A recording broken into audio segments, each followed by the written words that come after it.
सतनाम। श्री वाहिगुरु साहिब जी।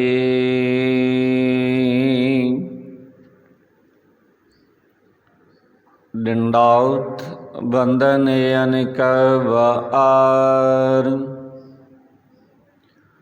SERB कला समरथ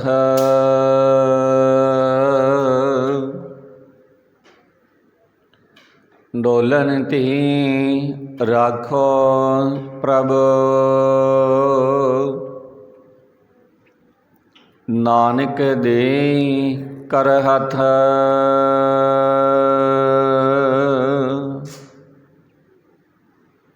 फिरत प्रभ आया, परया तो सरनाए। नानक की प्रभ बेनती,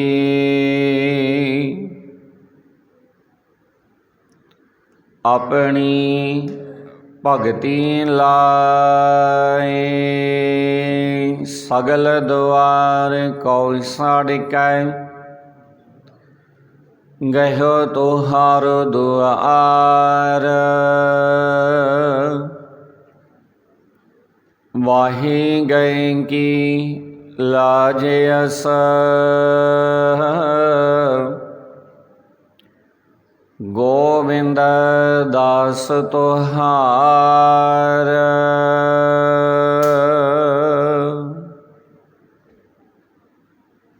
जुगो जुग अटल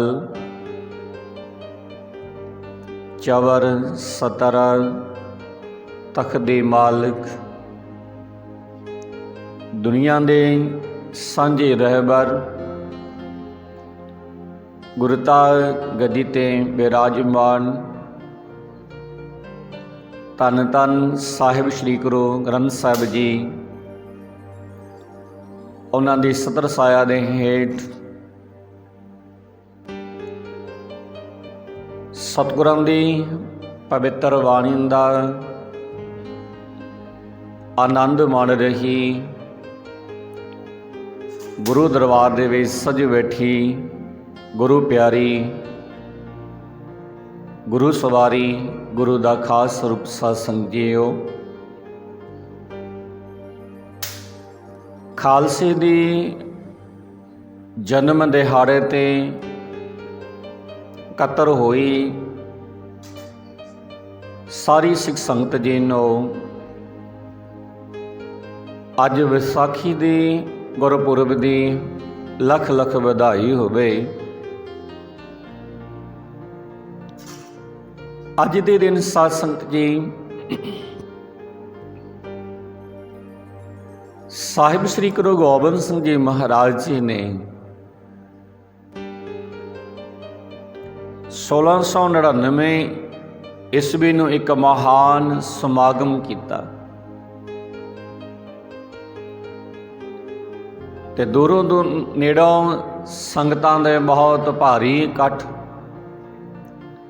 आनंदपुर साहिब की धरती ते पहुँचे आ साध संगत जी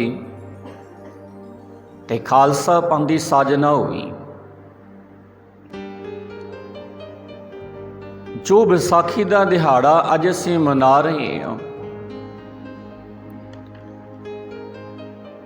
विसाखी का जो दिहाड़ा है ना साध संगत जी, ये सिख कौम के लिए बहुत अहमियत रखता है। जो विसाखी का दिहाड़ा है, 1557 ईस्वी की विसाखी नूं तीसरी पातशाह धन धन श्री गुरु अमरदास महाराज साहिब जी ने श्री गोविंदवाल साहिब विखे बावली साहिब तैयार करके चट की साध संगत जी। ਅਤੇ ਭਾਈ ਪਾਰੂ ਜੀ ਦੇ ਬੇਨਤੀ ਕਰਨ ਤੇ ਵਿਸਾਖੀ ਦਾ ਜੋੜ ਮੇਲਾ ਆਰੰਭ ਕੀਤਾ। ਇਸ ਦਿਨ ਗੁਰੂ ਸਾਹਿਬ ਜੋੜ ਮੇਲੇ ਤੇ ਇਕੱਤਰ ਹੋਈਆਂ ਸਿੱਖ ਸੰਗਤਾਂ ਨੂੰ ਉਪਦੇਸ਼ ਬਖਸ਼ਦੇ ਸਨ। ਤਾਂ ਵਿਸਾਖੀ ਚੱਲੀ ਸਾਧ ਸੰਗਤ ਜੀ ਸਿੱਖ ਧਰਮ ਦੇ ਵਿੱਚ। 1586 ਈਸਵੀ ਦੀ ਵਿਸਾਖੀ ਨੂੰ ਸਤਿਗੁਰੂ ਅਰਜਨ ਦੇਵ ਮਹਾਰਾਜ ਸਾਹਿਬ ਜੀ ਨੇ ਸ੍ਰੀ ਅੰਮ੍ਰਿਤਸਰ ਸਰੋਵਰ ਦੀ ਮਹਿਮਾ ਬੀਬੀ ਰਜਨੀ ਰਾਜ ਕੌਰ ਦੁਆਰਾ ਉਸ ਦੇ ਪਤੀ ਦਾ ਕੋੜ ਮਿਟਣ ਤੋਂ ਪ੍ਰਗਟ ਕੀਤੀ। ਜੋ ਰਜਨੀ ਦਾ ਘਰ ਵਾਲਾ ਸੀ ਉਹਦਾ ਕੋੜ ਦੂਰ ਕੀਤਾ। ਹੋਰ ਮਹਾਨਤਾ ਸੁਣ ਲਿਓ ਸਾਧ ਸੰਗਤ ਜੀ ਵਿਸਾਖੀ ਦੀ ਸਿੱਖ ਧਰਮ ਦੇ ਵਿੱਚ। 1664 ਈਸਵੀ ਦੀ ਵਿਸਾਖੀ ਵਾਲੇ ਦਿਨ ਨੌਵੇਂ ਪਾਤਸ਼ਾਹ ਧੰਨ ਸ੍ਰੀ ਗੁਰੂ ਤੇਗ ਬਹਾਦਰ ਮਹਾਰਾਜ ਜੀ ਨੂੰ ਬਾਬਾ ਬਕਾਲਾ ਵਿਖੇ ਮੱਖਣ ਸ਼ਾਹ ਲੁਬਾਣੇ ਨੇ ਪ੍ਰਗਟ ਕੀਤਾ ਵਿਸਾਖੀ ਵਾਲੇ ਦਿਨ। ਅਤੇ ਬਾਬਾ ਗੁਰਦਿੱਤਾ ਜੀ ਨੇ ਜੋ ਬਾਬਾ ਬੁੱਢਾ ਜੀ ਦੇ ਛੇਵੇਂ ਅਸਥਾਨ ਤੇ ਸਨ ਗੁਰਤਾ ਗੱਦੀ ਦਾ ਤਿਲਕ ਦਿੱਤਾ ਵਿਸਾਖੀ ਵਾਲੇ ਦਿਨ। 1676 ਈਸਵੀ ਦੀ ਵਿਸਾਖੀ ਵਾਲੇ ਦਿਨ ਸ੍ਰੀ ਗੁਰੂ ਗੋਬਿੰਦ ਸਿੰਘ ਮਹਾਰਾਜ ਜੀ ਮਹਾਰਾਜ ਜੀ ਗੁਰਤਾ ਗੱਦੀ ਤੇ ਬਿਰਾਜਮਾਨ ਹੋਏ 1676 ਈਸਵੀ ਦੀ ਵਿਸਾਖੀ ਵਾਲੇ ਦਿਨ। ਭਾਈ ਰਾਮ ਕੁਐਰ ਜੀ ਨੇ ਗੁਰਤਾ ਗੱਦੀ ਦਾ ਤਿਲਕ ਲਾਇਆ। ਫਿਰ 1699 ਦੀ ਵਿਸਾਖੀ ਨੂੰ ਧੰਨ ਧੰਨ ਸਾਹਿਬ ਸ੍ਰੀ ਗੁਰੂ ਗੋਬਿੰਦ ਸਿੰਘ ਜੀ ਮਹਾਰਾਜ ਜੀ ਨੇ ਖਾਲਸਾ ਪੰਥ ਦੀ ਸਾਜਨਾ ਕੀਤੀ। ਇਸ ਕਰਕੇ ਵਿਸਾਖੀ ਦਾ ਜੋੜ ਮੇਲਾ ਮਨਾਇਆ ਜਾਂਦਾ ਹੈ। ਸਿੱਖ ਇਤਿਹਾਸ ਦੀ ਇਹ ਮਹਾਨ ਕ੍ਰਾਂਤੀਕਾਰੀ ਵਿਸਾਖੀ ਸੀ ਜਿਸ ਦਿਨ ਸਤਿਗੁਰਾਂ ਨੇ ਖਾਲਸਾ ਪੰਥ ਦੀ ਸਾਜਨਾ ਕੀਤੀ। ਕ੍ਰਾਂਤੀਕਾਰੀ ਵਿਸਾਖੀ ਸੀ ਇਹ ਸਿੱਖ ਕੌਮ ਦੇ ਲਈ। 1780 ਈਸਵੀ ਦੀ ਵਿਸਾਖੀ ਦੀ ਤਲਵੰਡੀ ਸਾਬੋ ਦੀ ਧਰਤੀ ਤੇ ਤਖ਼ਤ ਸ੍ਰੀ ਦਮਦਮਾ ਸਾਹਿਬ ਤੇ ਧੰਨ ਧੰਨ ਸ੍ਰੀ ਗੁਰੂ ਗੋਬਿੰਦ ਸਿੰਘ ਮਹਾਰਾਜ ਜੀ ਨੇ ਵਿਸਾਖੀ ਮਨਾਈ। ਬੜਾ ਭਾਰੀ ਇਕੱਠ ਹੋਇਆ। ਤਖ਼ਤ ਸ੍ਰੀ ਦਮਦਮਾ ਸਾਹਿਬ ਦੀ ਧਰਤੀ ਤੇ ਉਸ ਵਿਸਾਖੀ ਵਾਲੇ ਦਿਨ 1,20,000 ਪ੍ਰਾਣੀਆਂ ਨੇ ਅੰਮ੍ਰਿਤਪਾਨ ਕੀਤਾ। ਇਤਿਹਾਸ ਗਵਾਹ ਇਸ ਗੱਲ ਦਾ। 1714 ਦੀ ਵਿਸਾਖੀ ਨੂੰ ਬਾਬਾ ਬੰਦਾ ਸਿੰਘ ਬਹਾਦਰ ਜੀ ਨੇ ਸ੍ਰੀ ਆਨੰਦਪੁਰ ਸਾਹਿਬ ਤਖ਼ਤ ਸ੍ਰੀ ਕੇਸਗੜ੍ਹ ਸਾਹਿਬ ਸਿੱਖ ਕੌਮ ਦਾ ਭਾਰੀ ਇਕੱਠ ਕੀਤਾ। ਸਿੱਖ ਕੌਮ ਦੇ ਭਵਿੱਖ ਸੰਬੰਧੀ ਵਿਚਾਰਾਂ ਤੇ ਗੁਰਮਤੇ ਕੀਤੇ ਗਏ। 13 ਅਪ੍ਰੈਲ 1919 ਦੀ ਵਿਸਾਖੀ ਨੂੰ ਜਲਿਆਂਵਾਲੇ ਬਾਗ ਦਾ ਸਾਕਾ ਹੋਇਆ। ਸਾਧ ਸੰਗਤ ਜੀ ਬੜੇ ਨਿਰਦੋਸ਼ਾਂ ਦਾ ਕਤਲ ਹੋਇਆ। ਇਸ ਦੇ ਵਿੱਚ ਅਨੇਕਾਂ ਸਿੰਘਾਂ ਸਿੰਘਣੀਆਂ ਨੇ ਸ਼ਹਾਦਤਾਂ ਦਾ ਜਾਮ ਪੀਤਾ ਜਲਿਆਂਵਾਲੇ ਬਾਗ ਦੀ ਸ਼ਹਾਦਤ ਦੇ ਸਮੇਂ। 1977 ਦੀ ਵਿਸਾਖੀ ਵਾਲੇ ਦਿਨ ਨਕਲੀ ਨਿਰੰਕਾਰੀਆਂ ਨੂੰ ਗੁਰੂ ਘਰ ਦੀ ਨਿੰਦਿਆ ਕਰਨ ਤੋਂ ਰੋਕਦਿਆਂ ਸਿੰਘਾਂ ਨੇ ਸ੍ਰੀ ਅੰਮ੍ਰਿਤਸਰ ਵਿਖੇ ਸ਼ਹਾਦਤਾਂ ਪ੍ਰਾਪਤ ਕੀਤੀਆਂ 1977 ਦੇ ਵਿੱਚ। ਇਸੇ ਕਰਕੇ ਸਾਧ ਸੰਗਤ ਜੀ ਸਿੱਖ ਧਰਮ ਦੇ ਵਿੱਚ ਵਿਸਾਖੀ ਦਾ ਦਿਨ ਅਹਿਮੀਅਤ ਰੱਖਦਾ ਹੈ। ਤੇ ਅੱਜ ਅਸੀਂ ਵਿਸਾਖ ਦੇ ਮਹੀਨੇ ਦੇ ਵਿੱਚ ਪ੍ਰਵੇਸ਼ ਕੀਤਾ ਹੈ ਤੇ ਇਸ ਵਿਸਾਖ ਦੇ ਮਹੀਨੇ ਦੇ ਦੁਆਰਾ ਸਤਿਗੁਰੂ ਅਰਜਨ ਦੇਵ ਮਹਾਰਾਜ ਸਾਹਿਬ ਸਾਨੂੰ ਕੀ ਬਖਸ਼ਿਸ਼ ਕਰਦੇ ਨੇ। ਹੁਣ ਜੋ ਵਿਸਾਖੀ ਦੀ ਅਹਿਮੀਅਤ ਹੈ ਸਿੱਖ ਕੌਮ ਦੇ ਲਈ, ਉਹ ਆਪਾਂ ਸਾਂਝੀਆਂ ਕਰ ਲਈਆਂ ਸਾਰੀਆਂ ਵਿਚਾਰਾਂ। ਤੇ ਵਿਸਾਖ ਦਾ ਮਹੀਨਾ ਅੱਜ ਸ਼ੁਰੂਆਤ ਹੋਈ ਹੈ ਵਿਸਾਖ ਦੇ ਮਹੀਨੇ ਦੀ। ਇਸ ਵਿਸਾਖ ਦੇ ਮਹੀਨੇ ਦੇ ਦੁਆਰਾ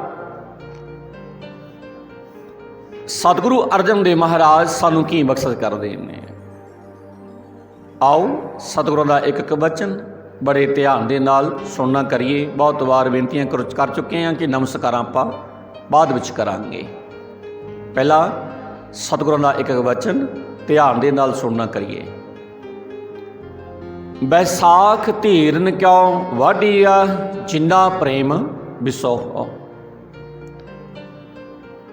ਹਰ ਸਾਜਨ ਪੁਰਖ ਵਿਸਾਰ ਕੈ ਲਗੀ ਮਾਇਆ ਤੋਹ।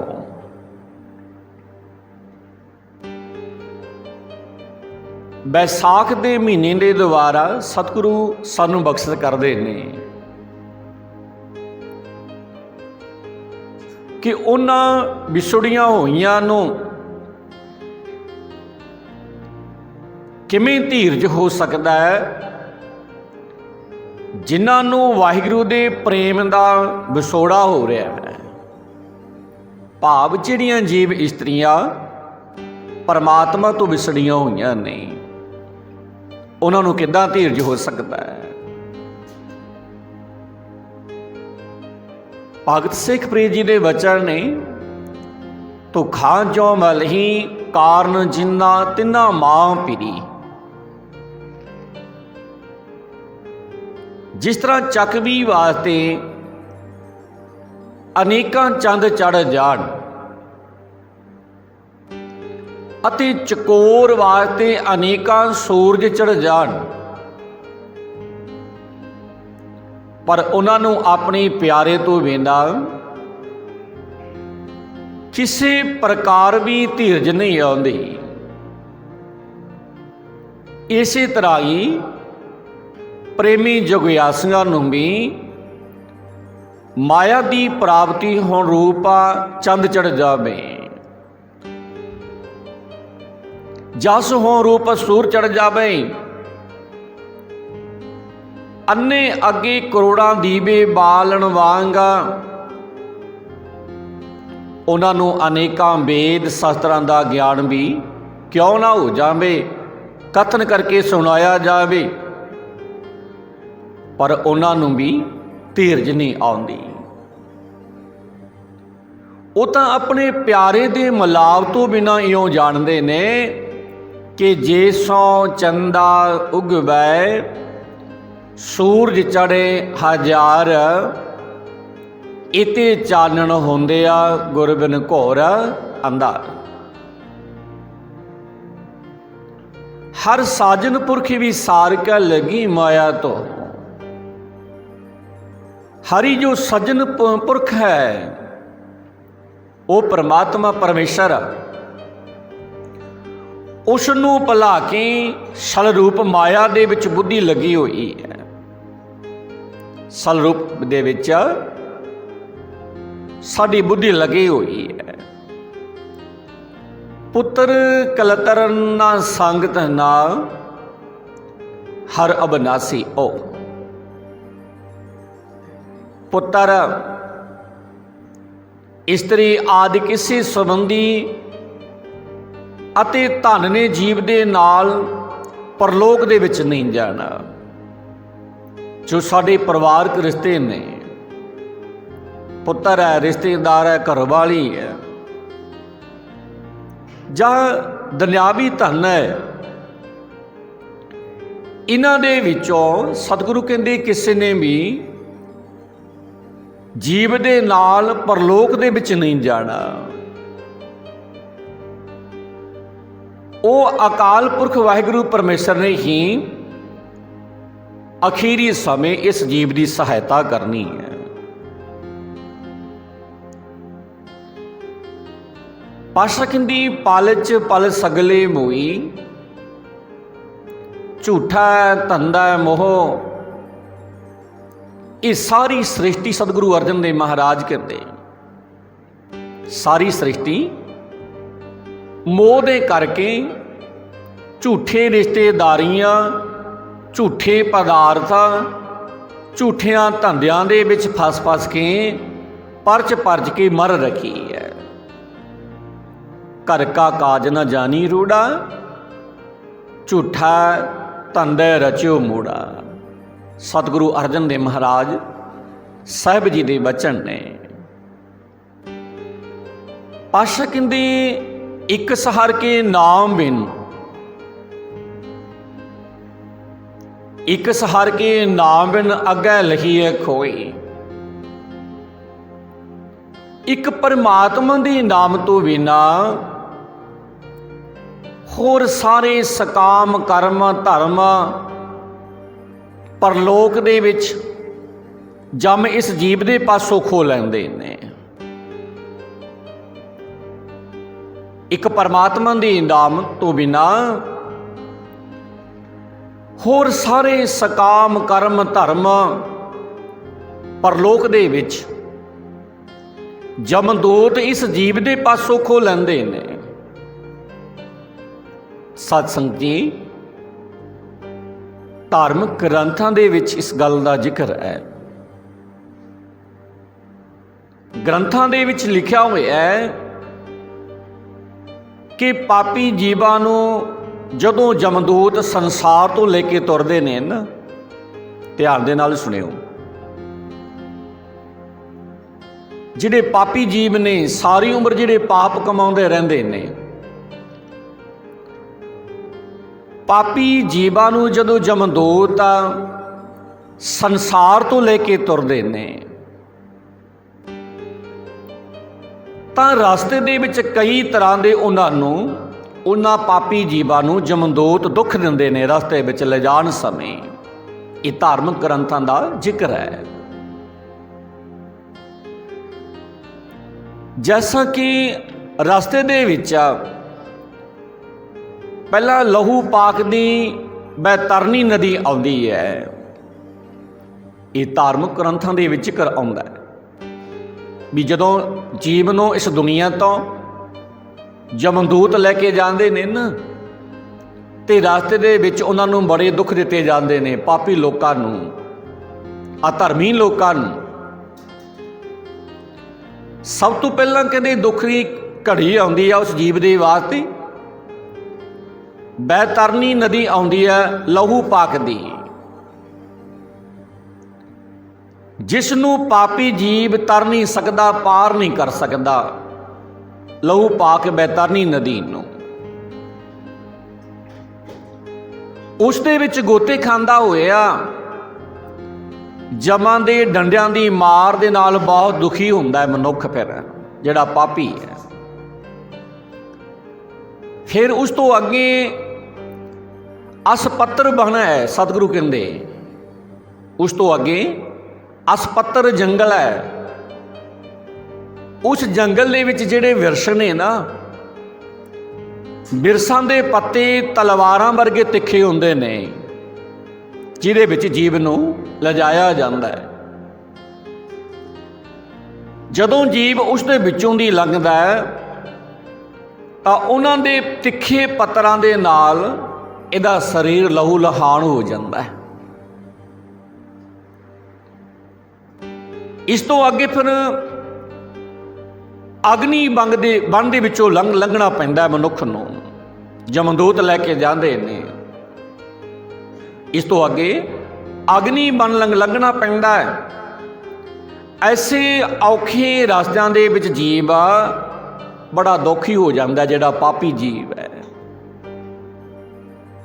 वो बड़ा औखा हुंदा है, दुखी हुंदा है, भुख लगती है, प्यास उन्होंने व्याकुल करती है उस जीव नूं। इन्हां रस्तिਆਂ ਵਿੱਚ गुजरदियां होए आ ਜਦੋਂ प्यास ਦੇ ਨਾਲ बहुत व्याकुल हो जाता है, फिर कहते जीव ना उन्हां जमदूतां दे पासों पानी मंगदा है। ਜਦੋਂ पानी मंगदा ਤਾਂ ਜਮਦੂਤ ਉਸ ਨੂੰ ਥੋੜ੍ਹੇ ਬਹੁਤੇ ਉਸਦੇ ਕੀਤੇ ਪੁੰਨਾਂ ਦਾ ਫਲ ਉਸ ਜੀਵ ਦੇ ਪਾਸੋਂ ਲੈ ਲੈਂਦੇ ਨੇ, ਖਾਲੀ ਕਰ ਲੈਂਦੇ ਨੇ ਉਹਨੂੰ। ਜਿੰਨੇ ਵੀ ਪੁੰਨ ਕੀਤੇ ਹੁੰਦੇ ਨੇ ਜ਼ਿੰਦਗੀ ਵਿੱਚ ਥੋੜ੍ਹੇ ਮੋਟੇ, ਉਹ ਜਮਦੂਤ ਲੈ ਲੈਂਦੇ ਨੇ ਤੇ ਪਾਣੀ ਦਾ ਪਿਆਲਾ ਦੇ ਦਿੰਦੇ ਨੇ ਕਹਿੰਦੇ ਜੀਵ ਨੂੰ, ਰੋਟੀ ਦੀ ਗਰਾਹੀ ਦੇ ਦਿੰਦੇ ਨੇ। ਇਹ ਰਸਤਾ ਲੱਖਾਂ ਕੋਹਾਂ ਦਾ ਲੰਬਾ ਕਥਨ ਕੀਤਾ ਸਤਿਗੁਰੂ ਅਰਜਨ ਦੇਵ ਮਹਾਰਾਜ ਸਾਹਿਬ ਜੀ ਨੇ ਸੁਖਮਨੀ ਸਾਹਿਬ ਦੇ ਵਿੱਚ ਵੀ ਜ਼ਿਕਰ ਕੀਤਾ ਇਸ ਰਸਤੇ ਦਾ, ਜਿਹੜਾ ਰਸਤੇ ਦੇ ਵਿੱਚ ਜੀਵ ਨੂੰ ਲਿਜਾਇਆ ਜਾਂਦਾ ਹੈ। ਇਸ ਲੰਬੇ ਰਸਤੇ ਦੇ ਵਿੱਚ ਧਰਮ ਰਾਜ ਤੱਕ ਜਾਂਦੇ ਆ, ਇਸ ਪਾਪੀ ਜੀਵ ਦੇ ਸਾਰੇ ਪੁੰਨ ਘੁੱਟ ਪਾਣੀ ਜਾਂ ਗੁਰਾਹੀ ਦੇ ਰੋਟੀ ਗਰਾਹੀ ਦੇ ਬਦਲੇ ਖੋਹ ਲਏ ਜਾਂਦੇ ਨੇ। ਸਤਿਗੁਰੂ ਬਾਣੀ ਦੇ ਵਿੱਚ ਜ਼ਿਕਰ ਕਰਦੇ ਨੇ, ਕਰਮ ਧਰਮ ਪਖੰਡ ਜੋ ਦੀਸੈ, ਤਿਨ ਜਮ ਜਗਾਤੀ ਲੂਟੈ, ਨਿਰਵਾਣ ਕੀਰਤਨ ਗਾਵੋ ਕਰਤੇ ਕਾ, ਨਿਮਖ ਸਿਮਰਤ ਜਿਤ ਸੁਟੈ। ਐਸੇ ਕਠਿਨ ਤੇ ਭਿਆਨਕ ਸਮੇਂ ਕੇਵਲ ਪਰਮਾਤਮਾ ਦਾ ਨਾਮ ਹੀ ਮਨੁੱਖ ਦਾ ਸਹਾਈ ਹੁੰਦਾ ਹੈ। ਫਿਰ ਇੰਨੇ ਔਖੇ ਰਸਤਿਆਂ ਦੇ ਵਿੱਚੋਂ ਜੀਵ ਨੂੰ ਗੁਜ਼ਰਨਾ ਪੈਂਦਾ ਹੈ ਤੇ ਇਹਨਾਂ ਔਖੇ ਰਸਤਿਆਂ ਦੇ ਵਿੱਚ ਇੱਕ ਪਰਮਾਤਮਾ ਦਾ ਨਾਮ ਸਹਾਈ ਹੁੰਦਾ ਹੈ। ਜੇਕਰ ਸੰਸਾਰ ਵਿੱਚ ਰਹਿੰਦੇ ਆ ਪਰਮਾਤਮਾ ਦਾ ਨਾਮ ਜਪਿਆ ਜਾਵੇ, ਉਹ ਸਹਾਈ ਬਣਦਾ ਜੀਵ ਦਾ, ਤਾਂ ਹੀ ਸਹਾਇਤਾ ਕਰਦਾ। ਜੇ ਅਸੀਂ ਦੁਨੀਆਦਾਰੀ ਤੇ ਆ ਮਨੁੱਖਾ ਸਰੀਰ ਪ੍ਰਾਪਤ ਕਰਕੇ ਪਰਮਾਤਮਾ ਦੀ ਬੰਦਗੀ ਕਰਦੇ ਰਹੀਏ, ਪਰਮਾਤਮਾ ਨੂੰ ਯਾਦ ਕਰਦੇ ਰਹੀਏ, ਤੇ ਉਸ ਔਖੀ ਘੜੀ ਦੇ ਵਿੱਚ ਇਸ ਜੀਵ ਦਾ ਕੋਈ ਸਾਥ ਨਹੀਂ ਨਿਭਾਉਂਦਾ। ਸਤਿਗੁਰੂ ਅਰਜਨ ਦੇਵ ਮਹਾਰਾਜ ਸਾਹਿਬ ਜੀ ਦੇ ਬਚਨ ਨੇ ਸੁਖਮਨੀ ਸਾਹਿਬ ਦੇ ਵਿੱਚ ਵਿਚਾਰ ਕੇ ਦੇਖੋ, ਪੜ੍ਹਿਓ, ਪੜ੍ਹਦੇ ਤਾਂ ਬਹੁਤ ਹੋਏਂਗੇ ਪਰ ਵਿਚਾਰ ਕੇ ਵੇਖਿਓ। ਪਾਸਾ ਕਹਿੰਦੇ ਜਹ ਮਾਤ ਪਿਤਾ ਸੁਤ ਮੀਤ ਨਾ ਭਾਈ, ਮਨ ਊਹਾ ਨਾਮ ਤੇਰਾ ਸੰਗ ਸਹਾਈ। ਕਹਿੰਦੇ ਜਿੱਥੇ ਮਾਂ ਪਿਓ ਪੁੱਤਰ ਤੇ ਮਿੱਤਰ ਭਰਾ ਕੋਈ ਸਾਥੀ ਨਹੀਂ ਬਣਦਾ ਨਾ, ਜਿੱਥੇ ਉੱਥੇ ਹੀ ਮਨਾ ਪਰਮਾਤਮਾ ਦਾ ਨਾਮ ਤੇਰੀ ਸਹਾਇਤਾ ਕਰਨ ਵਾਲਾ, ਉੱਥੇ ਜਿੱਥੇ ਕੋਈ ਵੀ ਤੇਰਾ ਰਿਸ਼ਤੇਦਾਰ ਤੇਰਾ ਸਹਾਇਤਾ ਨਹੀਂ ਕਰ ਸਕਦਾ, ਉੱਥੇ ਪਰਮਾਤਮਾ ਦਾ ਨਾਮ ਸਹਾਇਤਾ ਕਰਦਾ ਹੈ। ਪਾਸ਼ਾ ਕਹਿੰਦੇ ਜਹ ਮਹਾ ਭਿਆਨ ਦੂਤ ਜਮ ਦਲ ਦਲੈ, ਤਹ ਕੇਵਲ ਨਾਮ ਸੰਗ ਤੇਰਾ ਚੱਲੈ। ਜਹ ਮਹਾ ਭਿਆਨ ਦੂਤ ਜਮ ਦਲੈ। ਪਾਸ਼ਾ ਕਹਿੰਦੇ ਜਿੱਥੇ ਵੱਡੇ ਡਰਾਉਣੇ ਜਮਦੂਤਾਂ ਦਾ ਦਲ ਹੈ, ਜਿੱਥੇ ਬਹੁਤ ਵੱਡੇ ਵੱਡੇ ਜਮਦੂਤ ਨੇ, ਤਹ ਕੇਵਲ ਨਾਮ ਸੰਗ ਤੇਰਾ ਚੱਲੈ, ਉੱਥੇ ਤੇਰੇ ਨਾਲ ਸਿਰਫ ਪਰਮਾਤਮਾ ਦਾ ਨਾਮ ਹੀ ਜਾਂਦਾ ਹੈ। ਉਹਨਾਂ ਜਮਦੂਤਾਂ ਤੋਂ ਛੁਡਾਉਣ ਵਾਸਤੇ ਪਰਮਾਤਮਾ ਦਾ ਨਾਮ ਹੀ ਜੀਵ ਦੇ ਨਾਲ ਜਾਂਦਾ ਹੈ। ਪਾਸ਼ਾ ਕਹਿੰਦੇ ਜੇ ਮੁਸ਼ਕਿਲ ਹੋਵੇ ਅਤ ਭਾਰੀ, ਹਰ ਕੋ ਨਾਮ ਖਿਨ ਮਾਹੇ ਉਧਾਰੀ। ਜਿੱਥੇ ਬੜੀ ਮੁਸ਼ਕਿਲ ਹੁੰਦੀ ਹੈ ਜੀਵ ਦੇ ਵਾਸਤੇ, ਔਖਾ ਸਮਾਂ ਆਉਂਦਾ ਹੈ, ਪਾਸ਼ਾ ਕਹਿੰਦੇ ਉੱਥੇ ਪਰਮਾਤਮਾ ਦਾ ਨਾਮ ਅੱਖ ਦੇ ਫੋਰ ਵਿੱਚ ਹੀ ਬਚਾ ਲੈਂਦਾ ਹੈ, ਅੱਖ ਦੇ ਝਮਕਣ ਸਮੇਂ ਨਹੀਂ ਬਚਾ ਲੈਂਦਾ। ਉੱਥੇ ਪਰਮਾਤਮਾ ਦਾ ਨਾਮ ਜੀਵ ਦੀ ਸਹਾਇਤਾ ਕਰਦਾ ਹੈ। ਪਾਸ਼ਾ ਕਹਿੰਦੇ ਲੱਖ ਕਰੋੜੀ ਬੰਧ ਨਾ ਪਰੈ, ਹਰ ਕਾ ਨਾਮ ਜਪਤ ਨਿਸਤਰੈ। ਕਿਉਂਕਿ ਲੱਖਾਂ ਕਰੋੜਾਂ ਕਮਾ ਕੇ ਵੀ ਮਾਇਆ ਦੀ ਤਰੇ ਮਨੁੱਖ ਦੀ ਰੋਕ ਨਹੀਂ ਸਕਦਾ, ਇਹਦੀ ਤ੍ਰਿਸ਼ਨਾ ਹੋਰ ਵਧੀ ਜਾਂਦੀ ਹੈ। ਤੇ ਪਰਮਾਤਮਾ ਦਾ ਨਾਮ ਜਿਹੜਾ ਮਨੁੱਖ ਜਪਦਾ ਉਹ ਮਨੁੱਖ ਸੰਸਾਰ ਸਮੁੰਦਰ ਤੋਂ ਪਾਰ ਲੰਘ ਜਾਂਦਾ ਹੈ।